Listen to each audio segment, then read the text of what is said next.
संसारमै तपाईँको चाहिँ कहीँ नभएको हुतियाएर प्रधानमन्त्री हाम्रै देशमै हेर्नुहोस्। हाम्रो सरदेव अध्यक्षले फेसबुकमा हुतियाएर के लेख्नु भएको थियो होला होइन? अब किन हुतियाएर मैले भनेको हो भने नि, अहिलेसम्म संसारकै इतिहासमा कहीँ कतै पनि हाम्रो देशले अर्को भूमि मिचेको छ भने राष्ट्र पर्व कहीँ पनि छैन, संसारमै छैन। हेर्नुहोस्, त्यसैले मैले हुतियारा भने कहीँ पनि छैन। र त्यति मात्रै होइन, भारत हाम्रो चाहिँ तपाईँको भारत छिमेकी देश भारत, त्यहाँको आधिकारिक सरकारी तपाईँको चाहिँ वक्तव्य लगायत त्यहाँको चाहिँ सांसद मन्त्री सदनमा अहिलेसम्म इतिहासमा नेपालले हाम्रो भूमि मिच्यो भनेको छैन। अब यो हुतियाएर प्रधानमन्त्री चाहिँ तपाईँको चाहिँ हामीले मिचिया छौँ भनिदिनु पर्ने, कस्तो अचम्मको देश।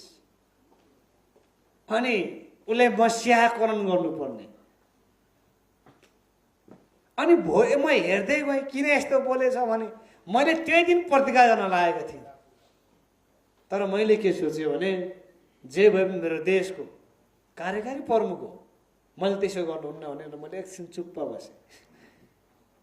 त्यस पछाडि मैले यसो हेर्दै गएको, हेर्नुहोस् यो किन भनेछ भनेको उहाँलाई के थाहा रहेनछ भने सम्माननीय प्रधानमन्त्रीज्यू लगायत राष्ट्रसभाको अधिकांश सांसदले के थाहा रहेनछ भने सीमा समस्या हुनु र अतिक्रमण हुनु नितान्त फरक हो भन्ने कुरो उहाँलाई थाहा रहेन रहेछ। अतिक्रमण भने के हो भने नि सेना प्रहरी सशस्त्र प्रहरी लगाएर आधिकारिक रूपमा शक्ति बल प्रयोग गरे तपाईँको मिचेको भूमिले चाहिँ सीमा मिचेको भन्छ क्या। त्यति तपाईँको चाहिँ ल्याको त राख्नु पर्यो नि कम्तीमा देश आउँछु भन्नेहरूले, नयाँ हो भन्नेहरूले ठुलो कुरा गर्ने त्यति ल्याको त राख्नु पर्यो नि। अब सीमा समस्याले सीमा मिचेको भन्दैछ हुन्छ?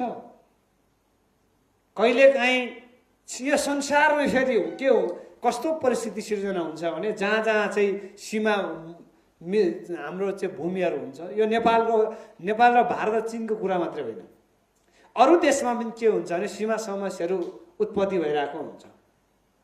त्यो चाहिँ भोलबारी आउँदाखेरि कहिलेकाहीँ किसानहरूले तपाईँको चाहिँ त्यहाँ चाहिँ घर बस्ती बनाउँदाखेरि त्यो सीमामा समस्याहरू उत्पन्न हुन्छ। त्यो चाहिँ सीमा समस्या हो क्या त्यो चाहिँ। अनि सीमा समस्यालाई चाहिँ